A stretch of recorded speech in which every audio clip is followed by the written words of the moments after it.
Hello, doctor अंकित पाटीदार। आज हम बात करते हैं एचएसपी के बारे में। तो एचएसपी क्या होती है? ये एक हेरेडिटरी स्पास्टिक पैराप्लेजिया की कंडीशन होती है। तो इसमें ऐसा होता है कि सर प्रोग्रेसिव वीकनेस हो जाती है, मांसपेशियों के अंदर वीकनेस हो जाती है और स्टिफनेस मतलब क्या है कि अचानक जकड़न सा महसूस होने लग जाता है। तो ये कंडीशन क्या है कि लेग्स मतलब पैरों में होती है और पैरों की मांसपेशियाँ इसमें कमज़ोर हो जाती है। साथ ही साथ क्या है कि इसमें फैमिलियल स्पास्टिक पैराप्लेजिया भी बोलते हैं क्या कि ये जेनेटिक रीज़न से होती है, पीढ़ी दर पीढ़ी ये फैलती है। तो इसमें क्या है कि इसके बारे में जानते हैं, इसके टाइप्स और ये क्या कंडीशन होती है, इसमें क्या-क्या सिम्पटम्स होते हैं और पेशेंट को क्या-क्या तकलीफ़ें उठानी पड़ती है इस बीमारी के दौरान। तो आइए जानते हैं, इसके बारे में बात करते हैं।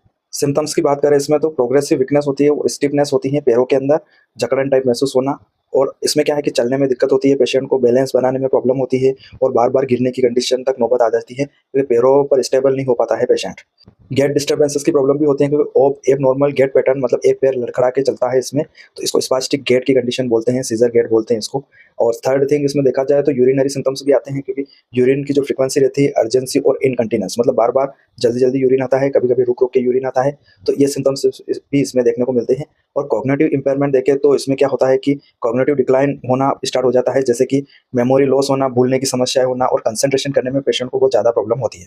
एचएसपी के टाइप के बारे में बात करें तो इसमें क्या है कि प्रोग्रेसिव स्पास्टिसिटी होती है, वीकनेस होती है पैरों के अंदर, ये न्यूरोलॉजिकल सिम्पटम्स रहते हैं, है ना? तो इसमें क्या है कि फर्स्ट कंडीशन रहती है वो विदाउट न्यूरोलॉजिकल कंडीशन रहती है, इसमें प्योर एचएसपी बोलते हैं और कॉम्प्लिकेटेड एचएसपी बोलते हैं, उसमें न्यूरोलॉजिकल सिम्पटम्स भी आते हैं स्पास्टिसिटी और वीकनेस के साथ में। तो एडिशनल न्यूरोलॉजिकल सिम्पटम्स क्या होते हैं उनके बारे में बात करते हैं।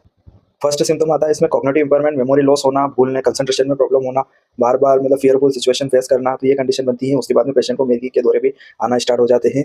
कोऑर्डिनेशन में प्रॉब्लम होती है, मतलब क्या है कि चलने में दिक्कत आती है, एक पैर लड़खड़ा के चलता है, स्पीच में प्रॉब्लम आती है, बोलने में दिक्कत आती है और खाना निगलने में भी प्रॉब्लम आती है, क्योंकि मांसपेशियाँ अफेक्टेड रहती है वहाँ की।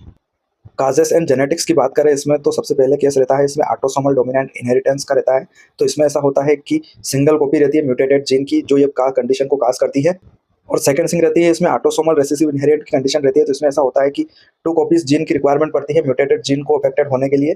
तो एक पेरेंट के अंदर ये कंडीशन होना ज़रूरी है। अगर दोनों पेरेंट बिल्कुल सही है तो उसमें ये प्रॉब्लम जेनेटिकली ट्रांसफर नहीं होगी और एक पेरेंट को मेल फीमेल कोई भी हो सकता है, उनको अगर ऑटोसोमल रिसेसिव इनहेरिट में एचएसपी की कंडीशन है, तो ये चांसेस मतलब ये कंडीशन होने के चांसेस 100% श्योरिटी के साथ होते हैं। जेनेटिक म्यूटेशंस क्या-क्या हो सकते हैं इसमें उसके बारे में बात करते हैं। सबसे पहले स्पास्टिक जीन की वजह से प्रॉब्लम होती है, एटीएल1 की वजह से प्रॉब्लम होती है, एटलैस्टिक जीन बोलते हैं इसको, एसबीजी11 स्पास्टिसिन की वजह से भी प्रॉब्लम होती है और एसपीजी7 पैराप्लेगिन जो जीन रहता है उसकी वजह से भी पेशेंट को प्रॉब्लम हो सकती है। तो कोई भी जेनेटिक म्यूटेशंस ये कंडीशन काज़ कर सकता है। इस प्रॉब्लम को डायग्नोसिस करने के लिए क्लिनिकल एवोल्यूशन किया जाता है, medical history, physical examination, neurological evolution किया जाता है, जेनेटिक टेस्टिंग की जाती है, मॉलिक्यूलर जेनेटिक टेस्टिंग से